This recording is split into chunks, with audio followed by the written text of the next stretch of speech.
Bismillahirrahmanirrahim. Assalamualaikum warahmatullahi wabarakatuh. Yang kami hormati Ibu Yuwita Ayesa Pravasanti, SEMSI, selaku dosen pengampu mata kuliah keuangan daerah, serta teman-teman sekalian dan para penonton yang telah mengakses video ini melalui YouTube. Sebelumnya, perkenalkan, kami dari kelompok 9 yang beranggotakan Anggraini Bella Puspita dengan NIM 2024 SA007, Bening Putri Kinanti 2024 SA010,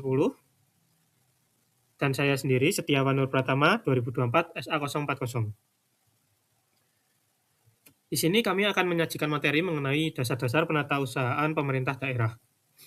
Video ini kami buat sebagai bagian dari pemenuhan tugas perkuliahan, sekaligus sebagai media pembelajaran yang dapat diakses secara luas. Harapan kami, materi yang disampaikan dalam video ini tidak hanya bermanfaat bagi kami sebagai penyusun, tetapi juga dapat menambah wawasan bagi teman-teman mahasiswa maupun yang lain yang mengakses video ini, agar bisa memahami bagaimana pengelolaan keuangan daerah dilakukan secara tertib, transparan, dan accountable.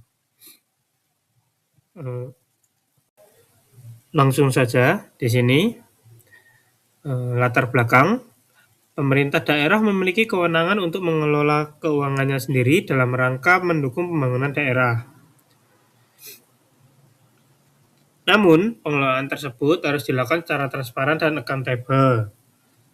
Disinilah penatausahaan berperan penting, karena menjadi dasar dalam menjaga ketertiban, administrasi keuangan, serta memastikan setiap transaksi dapat dipertanggungjawabkan. Next. Pentingnya penatausahaan. Penatausahaan sangat penting karena, pertama, memastikan setiap transaksi tercatat dengan benar. Kedua, mencegah terjadinya penyimpangan anggaran. Ketiga, mendukung penyusunan laporan keuangan yang andal. Dan terakhir, menjadi dasar dalam proses pengawasan dan audit oleh pihak terkait. Selanjutnya, pengertian penatausahaan. Penatausahaan adalah proses administratif dalam pengelolaan keuangan daerah yang mencakup pencatatan, verifikasi, pelaporan, dan pertanggungjawaban. Namun, penatausahaan tidak hanya bersifat administratif, tapi juga bersifat sebagai alat pengendali untuk memastikan pengelolaan keuangan berjalan sesuai aturan.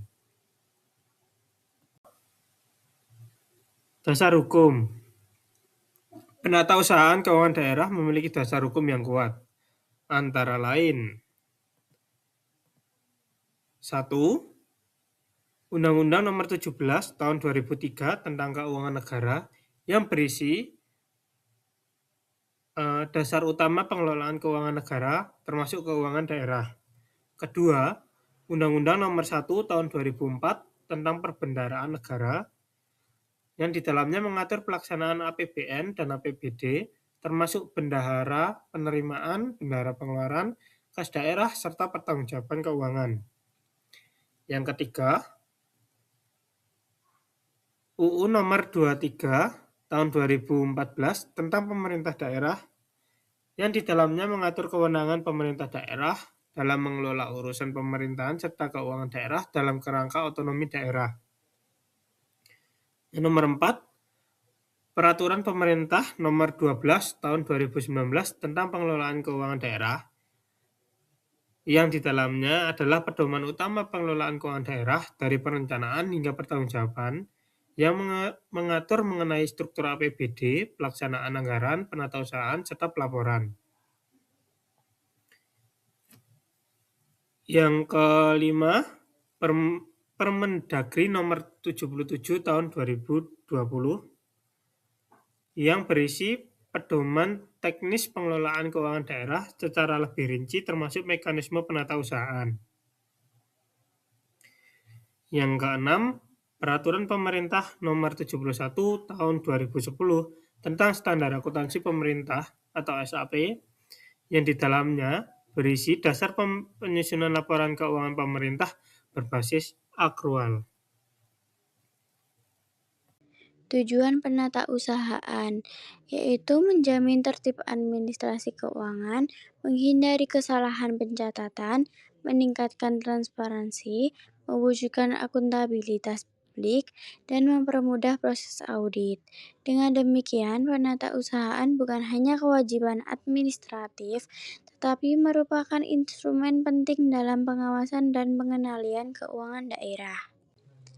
Prinsip-prinsip penatausahaan pemerintah daerah yaitu 1. Transparansi, yaitu setiap penggunaan anggaran harus dapat diketahui oleh publik dan terbuka terhadap pengawasan masyarakat. Yang kedua ada akuntabilitas, yaitu setiap pejabat mengelola keuangan wajib mempertanggungjawabkan seluruh penggunaan anggaran. Yang ketiga ada efisiensi, yaitu penggunaan anggaran harus memberikan hasil maksimal dengan biaya minimal. Yang keempat ada efektivitas, yaitu setiap belanja daerah harus tepat sasaran dan mendukung tujuan pembangunan. Yang kelima ada tertib administrasi, yaitu semua transaksi harus dicatat secara benar, lengkap, dan juga tepat waktu. Yang keenam ada kepatuhan terhadap peraturan, yaitu seluruh proses harus sesuai dengan peraturan perundang-undangan yang berlaku. Asas pengelolaan keuangan daerah yaitu ada tertib dan taat aturan, efisien dan ekonomis, efektif dan transparan, bertanggung jawab, serta berkeadilan dan bermanfaat bagi masyarakat. Asas ini menjadi pedoman utama dalam setiap proses penatausahaan. Pihak-pihak yang terlibat dalam penatausahaan yaitu ada 1. Kepala daerah sebagai pemegang kekuasaan pengelolaan keuangan daerah. Yang kedua ada sekretaris daerah bertindak sebagai koordinator pengelolaan keuangan daerah. Yang ketiga ada PPKD atau pejabat pengelola keuangan daerah, yaitu bertanggung jawab atas keseluruhan pengelolaan APBD. Yang keempat ada PA atau pengguna anggaran, pejabat pemegang kewenangan penggunaan anggaran pada SKPD. Ada juga KPA atau kuasa penggunaan anggaran, pihak yang menerima pelimpahan kewenangan dari PA. Yang kelima ada bendahara. Bendahara terdapat 2 yaitu bendahara penerimaan sebagai mengelola seluruh penerimaan daerah dan juga bendahara pengeluaran mengelola seluruh pengeluaran daerah. Yang keenam ada APIP atau aparat pengawasan intern pemerintah yang bertugas sebagai melakukan pengawasan internal terhadap pengelolaan keuangan. Selanjutnya ada penatausahaan penerimaan, yaitu meliputi pendapatan asli daerah atau PAD, dana transfer pemerintah pusat, lain-lain pendapatan yang sah. Tahapan penatausahaan yaitu 1. Ada penerimaan kas, seluruh penerimaan masuk melalui rekening kas umum daerah atau RKUD. 2. Pencatatan, setiap penerimaan wajib dicatat oleh bendahara penerimaan. Yang ketiga ada penyetoran, yaitu penerimaan harus segera disetor ke kas daerah. Yang keempat ada verifikasi atau PPK melakukan pemeriksaan atas bukti penerimaan. Yang kelima ada pelaporan, yaitu disusun laporan realisasi pendapatan secara berkala. Penatausahaan pengeluaran. Penatausahaan pengeluaran meliputi belanja operasi, belanja modal, dan lainnya. Tahapannya dimulai dari SPM atau surat permintaan pembayaran, kemudian SPM atau surat perintah membayar, ketiga ada SP2D atau surat pencairan dana, kemudian pembayaran dan diakhiri dengan pertanggungjawaban. Penatausahaan aset, utang, piutang. Selain penerimaan dan pengeluaran, penatausahaan juga mencakup aset, utang, dan piutang. Untuk aset, dilakukan pencatatan, pemeliharaan, dan pengamanan. Sedangkan utang dan piutang meliputi proses identifikasi, pencatatan, pengendalian, dan pelaporan. Pelaporan keuangan. Hasil dari penatausahaan akan disajikan dalam laporan keuangan antara lain yaitu laporan realisasi anggaran, neraca, laporan operasional, laporan arus kas, dan catatan atas laporan keuangan. Laporan ini yang nantinya akan digunakan sebagai dasar audit oleh BPK. Permasalahan dan upaya peningkatannya.